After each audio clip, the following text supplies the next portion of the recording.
Da, ovo je uvod bio u našu narednu priču, dakle, prevencija vršnjačkog nasilja, ali svakako, dakle, i drugih, može se reći, devijantnih ponašanja kada su u pitanju mladi. Organizacija, odnosno Centar za omladinu Tvoja Srbija u saradnji sa Ministarstvom omladine i sporta i u saradnji sa Internacionalnom policijskom asocijacijom sprovodi sada već uspešno jedan program koji naziv ima Edukacija danas za bezbednije sutra. I oni se upravo bave mladim ljudima, edukujući ih i govoreći im koje su to štetne posljedice ovakvih ponašanja i bilo kakvih drugih oblika neodgovornog ponašanja. Šta podrazumevaju ovakve radionice, odnosno predavanja, čućemo u narednim minutima u nastavku emisije za Beograd. Sa nama su Ita Miljanić ispred Centra za omladinu Tvoja Srbija, dobrodošli, i gospodin Nebojša Pantelić, predsjednik Internacionalne asocijacije policajaca, dobrodošli. Hvala.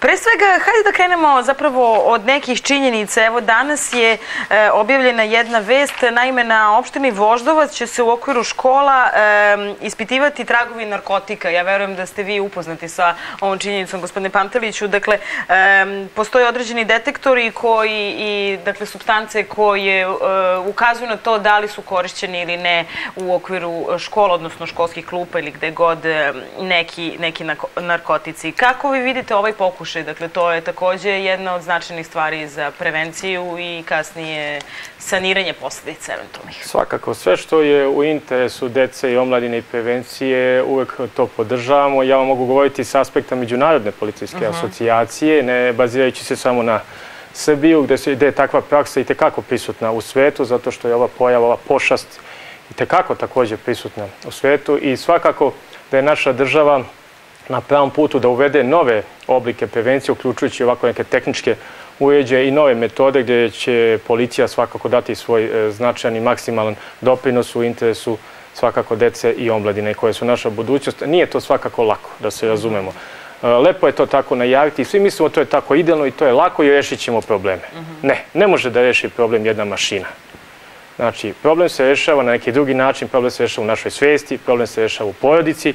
Ako dođe već do policije, ja mogu da vam kažem kao policajac da je već to možda i kasno. Postoje, kažu neki vaše kolege, jedan moment kada deca koja su, dakle, negde na granici mogu da se zaplaše, ali nakon tog momenta više se ništa ne može učiniti. Tako je. To vam je sad, ako bi upoređivali, možda i sa samoubicom. Imate 3 faze. Ako ne reagujete na prve 2, kada uđe u 3, to je već gotovo. Tako vam je i u ovoj situaciji, znači, ne da se zaplaše, nego upravo ovim preventivnim aktivnostima, pričom, komunikacijom, ali za to morate biti stručni, morate biti vični. Ono što mi koristimo u našim predavanjima, to je ovo što želim posebno da istaknem, jeste što mi naše drugare, srednjoškolce, ne tretiramo kao decu. Ne. Naše priče, naši predavači, koji su svi policijski službenici Ministarstva unutrašnjih poslova i članovi Međunarodne asocijacije, govore iz prakse. Znači, mi se gledamo u oči i kažemo. I pokažemo im filmove. Ne možete vi od njih ništa sakriti, verujte mi. Tu su interneti, tu su Facebooci, deca su mnogo edukovana na neki drugi način nego što roditelji misle da ne znaju. Verujte mi da mnogo više znaju od vas, roditelji, nego što mislite. I zato naš pristup ka njima je isključivo prijateljski, dobronameran i živopisan. Pokazujem im, znači, u praksi, iz naše prakse pričamo priče i dočaravamo ih šta ih čeka ukoliko pređete tu granicu. I to je ono što na njih ostaje efekat. I kada bi se možda opredeli da nešto i iskoriste od tih sredstava, ipak se sete šta je beše pričao onaj Panta, onim predavanjem, oni njegovi ljudi. I verujte mi, ja sam u kontaktu sa pojedinim prijateljima, svi su oni moji drugari prijatelji koji kažu: hvala vam, bio sam u situaciji, ali mi je ostalo u seći onaj vaš film i to je za mene veliko bogatstvo i uspeh. Kakav je vaš utisak, gospodine Panteliću, dakle, gde su deca trenutno u Srbiji u pogledu ovih tema? Dakle, s jedne strane vidimo statistike koje su vrlo zabrinjavajuće, s druge strane vidimo deca naprednija nego što su ikada generacije bile, što ima neki svoj sad negativni efekat. Jesu li tako, hajde da kažemo, posrnula deca ili ne? Ne. Znači, te statistike, znate i sami, ako želite nekom da dočarate nešto u svakom pogledu, one se uvijek mogu lako i efikasno iskoristiti ako želite predstaviti da je to veliki problem ili da je to mali problem. Nemojmo se baviti statistikom. Ja lično kao profesionalac se ne volim. Deca nam nisu posrnula. Deca su nam jako pametna i prepametna za ovo podneblje. To je sam dokaz i to koliko samo naše dece osvojilo silnih nekih medalja i koliko su poznati u svijetu, o tome ne bih voleo da govorim. Dajte sa decom da razgovaramo kao odrasli ljudi. Ne tretirati kao decu. To je ono, jeste. Vi ste odlično rekli, deca su jako napredna i jako su inteligentna. Nemojmo ih zavaravati, ne možemo im pretiti, ne možemo im neke stvari predočavati ono što nije ili od njih tražiti da se ponašaju u nekom realnom svetu. Kao da nešto ne postoji. Kao tako je, upravo to. Živimo u surovom svetu, u surovim vremenima. Egzistencija, ekonomija, plate i tako dalje. To nije svakako moja oblast je nešto drugo. Ali moramo snaći snage i mogućnosti. Evo, verujte mi, ja sam otac troje male dece, 4, 7 i 10 godina. I gledam ih kako rastu. Ako bismo sad upoređivali šta njih čeka, znači ne, ajde sad da ih pripremimo za svet koji dolazi, realnost koja je pred njima i šta mogu da očekuju. A ne ušuškavati decu i sve će mama i tata da završi. Ne, nikako to. To je moja preporuka i roditeljima i deci. Ne, sa njima sedite i razgovarajte kao sa odraslim ljudima. Sada, dakle, pre drugog segmenta našeg razgovora, dakle, sad nas mnogi roditelji gledaju koji se pitaju šta da rade sa tinejdžerima koji su kod kuće ili pak mlađim. Dakle, sednu preko puta njih, kažete, razgovaraju kao sa odraslima. Ali kako? Šta? Dakle, s jedne strane ćete vi u školama da ih edukujete, ali šta roditelj da kaže? Šta roditelj kaže? Da bi ga zaštitio. Evo, ovo je odlično vaše pitanje i moj predlog. Ajmo da edukujemo roditelje umesto te. Pa to. Jer oni se sigurno sada pitaju, mislim, prosto, to su nezgodne teme. Svakako. Slažem se u potpunosti sa vama. Znači, imate onu našu staru srpsku poslovicu. Ko hoće nađe način, ko neće nađe opravdanje. Nema opravdanja kada su deca u pitanju. Da ponovim, otvoreno o svemu. Nema tabu tema. Nema tabu tema. Sine, ćeri, šta je problem? Pričaš sa tatom, pričaš sa mamom. Mi smo tvoji prijatelji, pa ko će ti biti bolji do nas samih? Znači, ali deca su jako nepoveljiva. Nemojte da mislite, dragi roditelji, to što ste im biološki roditelji, da vam možda u potpunosti je. Zapitajte se, a zašto deca ne žele sa vama da razgovaraju. Pa, draže im je prijateljica, draže im je drug ili neka nepoznata osoba od vas samih. Kada uspete da uspostavite pravu komunikaciju sa svojom decom, nećete imati nikakvi problem da vam odaju svoje najsitnije tajne. Da. Icana, kako je došlo do ideje za sam projekat? Ovo je sada već neka druga faza. Evo, nastao je film koji je vrlo zastrašujuć, s druge strane vrlo poučan. Kakva su vaše iskustva? Pa ovako, mi smo, kada smo krenuli da radimo u Centru za omladinu Tvoja Srbija, razmišljali smo o nekim temama kojima bi trebalo da se bavimo i prosto odabrali smo to da se bavimo ugroženom omladinom u širokom smislu te reči. Tako da smo sedeli sa gospodinom Pantelicom i njegovom ekipom i razmišljali o tome šta je trenutno najpotrebnije i došli smo do zaključka da bi neke radionice koje upravo nisu to klasična predavanja gde dođe, stane policajac i priča nešto. Ex katedra, da. Jeste, na što uglavnom deca dođu, prevrću očima, gledaju telefon i tome slično. Nismo hteli da radimo tako nešto jer to prosto nema poentu. I došli smo do zaključka da bi neke radionice interaktivnog tipa gde oni mogu da se uključe, da mogu da kažu svoje iskustva, da bi to ipak bilo nešto što je dobitna kombinacija. Ministarstvo omladine i sporta je prepoznalo našu inicijativu kao dobru i korisnu. Prošle godine smo realizovali projekat Bezbedni mladi, sigurnija Srbija, tokom kog smo posetili 10 gradova u Srbiji, 13 srednjih škola i u kome je preko 800 đaka učestvovalo u tim radionicama.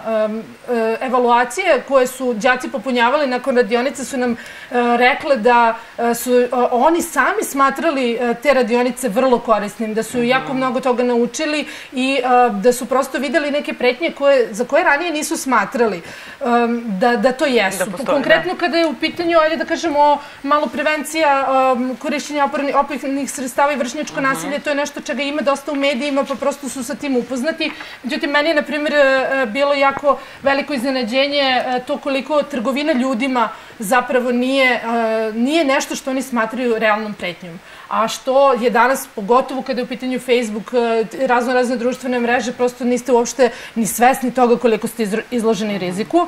I eto, mi smo odlučili, s obzirom na to, kažem, kakvi su rezultati projekta bili, mi smo odlučili da pokušamo sa tim projektom opet ove godine. Ministarstvo omladine je, da kažemo, videlo veliki benefit u tome i ove godine su nam dodelili veća sredstva, te ćemo posjetiti više od 20 gradova u Srbiji i održat ćemo više od 25 radionica. Po školama kako je koncipirano? Tako je.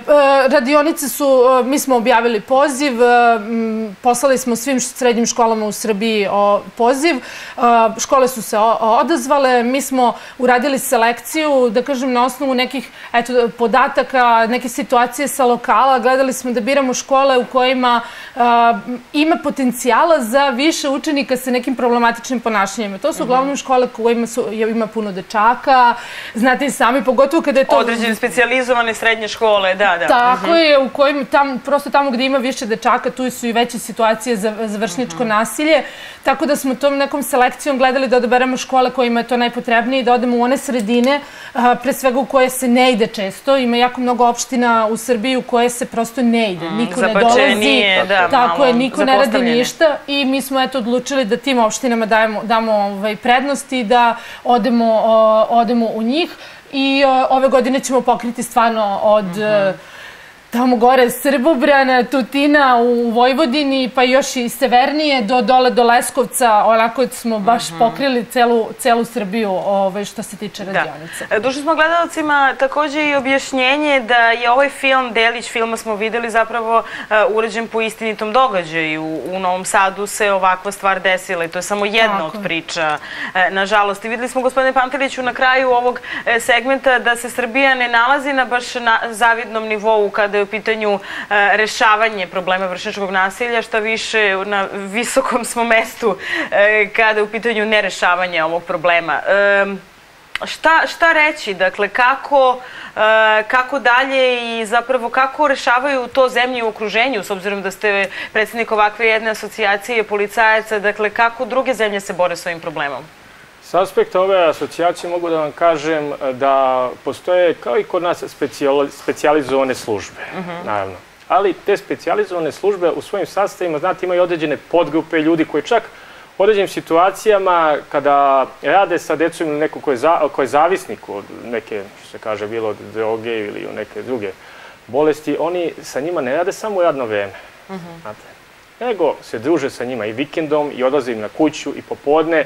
Znači, to je jedna praksa koja je jako prisutna, uključujući čak i policijske službenike. Znači, to je ono što ja stalno volim da istaknem i kažem i zašto se zalažem, da s aspekta policijske profesije mi nismo policajci samo 8, odnosno 24 časa.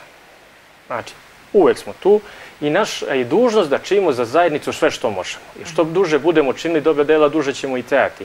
I zato i kada nismo na dužnosti, i kada smo u civilu i kada je na putu do prodavnice, svoje kapacitete, svoje znanje moramo da koristimo kada vidimo nečije dete, kada vidimo da nešto nije u redu, da stanemo, da razgovaramo. Ja sad pričam kao profesionalac, ja ne mogu da pričam ime lekara, psihologa. Ali i svaki čovjek bi manje više mogao delić. Nemojmo se držati samo profesije. Ja radim 8 sati i baš me briga da okrećemo glavu. To je nešto najgore.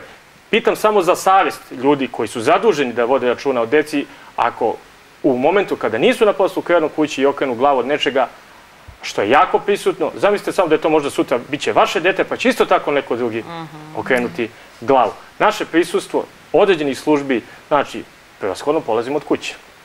Kuća, škola, određene ustanove, kao što rekao, kada dođe do policije, već je možda kasno, ali i u policiji postoje specijalizovane službe koje mogu da pomognu i mi uvek rado pozivamo građane, roditelje koji imaju problem, da nam se jave, da razgovaramo. Ne znate vi kakav ćemo vam savjet dati. Znate, nemojte bežati. Imaju da ljudi malo zaziru, da. Prošlo je vreme nekih 90-ih i ostalo. Ja mislim da smo taj tabu davno razbili i da je policija prešla u neku drugu, treću fazu gde možete imati potpunosti poverenje. Evo, jedan od dokaza, moje prisustvo je ovde i otvorenost i poziv. Evo, ime ove organizacija, možete doći u naše kancelarije, razgovarat ćemo, dat ćemo vam savjet, pa ne košta ništa, sve je to u interesu naše dece i naše države. Ali nismo dali odgovor na pitanje vezano za zemlje u okruženju ili pak druge zemlje u inostranstvu, njihove policije, koliko su ispred nas ili ne? Ne, tako, ne možemo reći koliko su ispred nas ili ne u različitim oblastima. Neko je u nekoj oblasti bolje, neko u lošiji. Ovo pitanje znači, kada se... Pa vidite, mi gledamo da pratimo trendove. Znači, nije lako da se razumemo. Utiče dosta i ekonomska situacija, ali ono što je s aspekta međunarodne policije, što znam Ministarstvo unutrašnjih poslova, da je akcenat upravo bačen na edukaciju. Dosta seminara, dosta kurseva. Mi upućujemo naše ljude u inostranstvo. Mi konkretno ispred ove asocijacije šaljemo naše članove u najrazvijenije zemlje, gde će izučiti određene protokole, gde će se osposobiti samo za specijalizovanu vrstu, znači ne samo da pregovaraju, da vode razgovor, da vode sve ono što nisu mogli da nauče ovde kod nas, recimo, kroz naš sistem školovanja ili u praksi. I onda oni kada dođu, onda održavamo razne okrugle stole seminare gde edukuju policiju po unutrašnjosti, po dubini, po organizacionim jedinicama. Idana, još samo kratko, na području Beograda, zna li se sada trenutno neki raspored škola i vaših predavanja ili je to tek sve u formiranju i pravljenju rasporeda? Što se tiče konkretno Beograda, kažem, mi smo se trudili da Beograd izbegavamo zato što je Beograd prosto mesto gde imate najviše... Najviše informacija, da. Tako, ali ja prosto postavljam pitanje zbog toga što je ovo emisija za Beograd, pa eto, da. Naravno, imat ćemo, 2 radionice će biti održane u 8. Beogradskoj gimnaziji, 8. decembra i bit će održana jedna radionica u ekonomskoj školi Sopot, to je, da kažemo, spada ipak u opština Beogradska, tako da, eto, to je što se tiče Beograda, da kažem, to je negde sredinom, sad ne znam napamet, pošto imamo 25 radionica, pa ne mogu da popamtim sve datume, ali čini mi se da je Sopot negde 13. 15. novembra i eto, to je to što se tiče Beograda za sada. Hvala vam puno na izdvojenom vremenu, hvala na ovoj misiji koju sprovodite, evo mi smo tu kao mediji da ispratimo sva vaša dešavanja i uspehe na ovom putu. Hvala najlepše. Nastavljamo nakon ekonomskog propagandnog programa.